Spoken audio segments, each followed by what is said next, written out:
Millions of kilograms of food will go to waste this festive season, but one of Australia's leading food rescue organisations is trying to change that.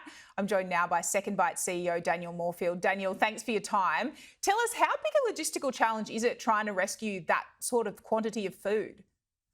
It's very challenging. No, thanks, Trudy. Yeah, it's very challenging to do all this. Overall, we pick up 25 million kilos a year. So that means each day we're distributing 68,000 kilos across Australia, which it's incredible to do that, but we couldn't do that without the support of our charities as well. How big an increase have you seen this year in terms of your role in helping Australians in need with this redistribution of food? How big an increase is there at the moment in terms of Australians reaching out for help? Yeah, so what we're seeing is our charity partners are seeing a 40% increase in demand, and I go and talk to a lot of our charities, and some have seen double, and you sit there going, that's just incredible right now. So I went to a charity up in Brisbane and they used to have 200 people a day come through. They're now getting 400 people a day. And you go, wow, the increase is it's so impactful and so big overall. And is there enough support coming from government to charities like yours and those frontline services who are so crucial here in terms of keeping up with that level of demand? We could always get more support. I think that right now the demand is so great out there that anything we can do to help with that would be great.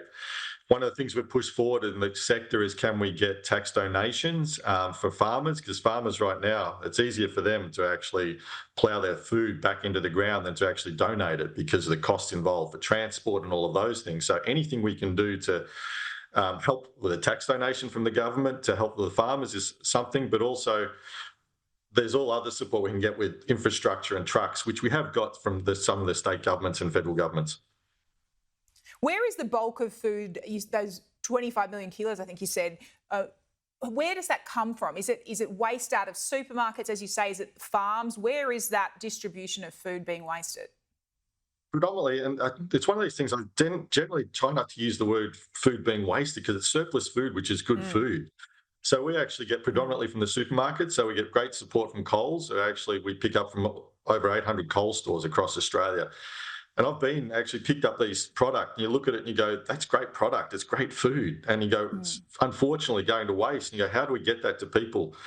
We also get it from farmers. Just last week alone, we picked up 50 tons of tomatoes that would have been thrown out.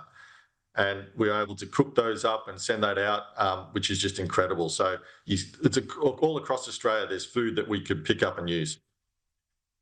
And have you seen a shift when you talk about that big surge in the frontline support that people are reaching out for, shift in the type of Australian who's reaching out for food relief? Absolutely. We've got this whole perception. I really want to break this perception that people who need food relief are the ones who are homeless. They account for less than 10% of people reaching out for food relief.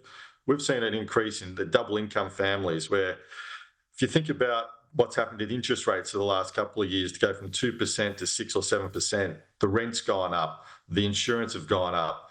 I've said it, and I've heard people in the sector say to me as well, is you can't miss your home loan repayment, you can't miss your rent repayment, you can't miss your insurance repayment, but you can miss a meal. And that's what's happening. Is we've seen in the last 6 months, 30% of Australians have missed a meal because of cost of living pressures. And for people watching, you might be lucky enough, don't have to worry about what food's going to be on the table come tomorrow at Christmas lunch with family. How can people help out? Like, how can you meaningfully make a difference?